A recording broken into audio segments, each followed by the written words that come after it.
बच्चों के अधिकारों की लड़ाई को नया आयाम देने पहुंचे भुवन रिभु। आपको बता दें, सुप्रीम कोर्ट में 60 से अधिक जनहित याचिकाओं के माध्यम से बच्चों के अधिकारों की रक्षा करने वाले सुप्रसिद्ध अधिवक्ता और सामाजिक कार्यकर्ता भुवन रिभु ने आज राजधानी भोपाल में एक विशेष प्रेस वार्ता को संबोधित किया।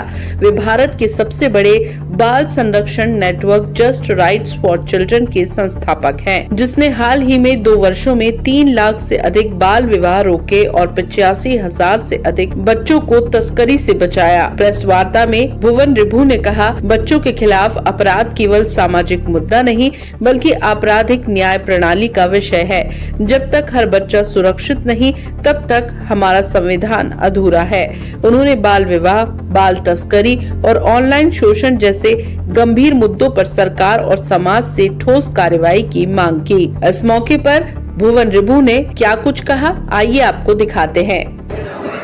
देखिए, एक भी बच्चे का अगर यौन शोषण होता है, एक भी बच्चे का दुर्व्यापार और ट्रैफिकिंग होती है, एक भी बच्चे का बाल विवाह होता है, तो वो भारत के समाज के कानूनों के संविधान के हम सबके ऊपर एक प्रश्न चिन्ह है। हर बच्चे की सुरक्षा के लिए ही कानून बने और मुझे यकीन है कि संख्या कुछ भी हो, जितनी तीव्र गति के साथ भारत में काम हो रहा है, जितनी तीव्र गति के साथ मध्य प्रदेश में काम हो रहा है, 2030 तक हम बाल विवाह मुक्त भारत के सपने को साकार कर लेंगे।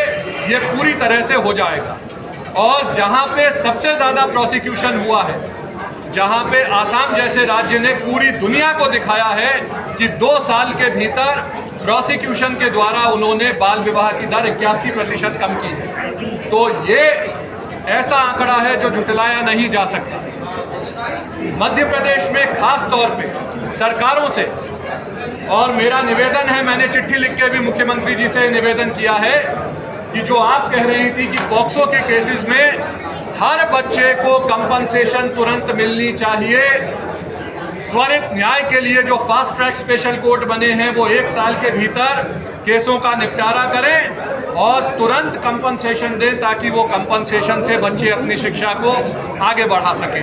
दूसरा, मध्य प्रदेश बाल विवाह के खिलाफ, मध्य प्रदेश बाल विवाह के खिलाफ चाइल्ड मैरिज एक्ट में रूल्स लेके आए कि किसी भी संप्रदाय, किसी भी समुदाय, किसी भी बच्चे को अगर 18 वर्ष से कम उम्र में उसकी शादी होती है तो बाल विवाह विरोधी अधिनियम के तहत उस आदमी पे, उन तमाम लोगों पे कानूनी कार्रवाई की जाएगी। चाहे आप पंडित हो, चाहे आप मौलाना हो, चाहे आप टेंट वाले हो, चाहे आप समोसा दे रहे हो, चाहे आप खाना बना रहे हो, चाहे आप खाना खा रहे हो, अगर आप बाल विवाह में शरीक हैं तो आप एक अपराध में शरीक हैं। आप सब पे कानूनी कार्रवाई हो सकती है और इस कानून का सख्ती से यदि अनुपालन होता है तो मुझे यकीन है कि मध्य प्रदेश सबसे जल्दी बाल विवाह मुक्त प्रदेश घोषित किया जा सकता है।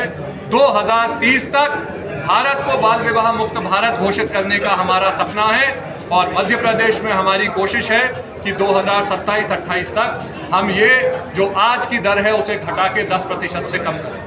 सर, शिक्षा नीतियों में बदलाव हो रहा है, तो क्या बच्चों के अवेयरनेस के लिए भी उसमें आप लोग शिक्षा नीति में सबसे बड़ा बदलाव ये होना है कि 18 वर्ष तक मुफ्त शिक्षा, 18 वर्ष तक हर बच्चे को, हर बच्ची को मुफ्त शिक्षा दी जाना जरूरी है। ये शिक्षा नीति में सबसे बड़े बदलाव। बाल विवाह के जो अवेयरनेस है वो भी बच्चों में होनी चाहिए, तो उसके लिए आप लोग कुछ प्रयास करेंगे? शिक्षा नीति में, राष्ट्रीय शिक्षा नीति में चाइल्ड राइट्स एजुकेशन ऑलरेडी शामिल कर लिया गया है कि एज अप्रोप्रिएट करिकुलम डेवलप करके हर बच्चे को उसके अधिकारों के बारे में और इस तरह के अपराधों के बारे में जागरूक किया जा रहा है।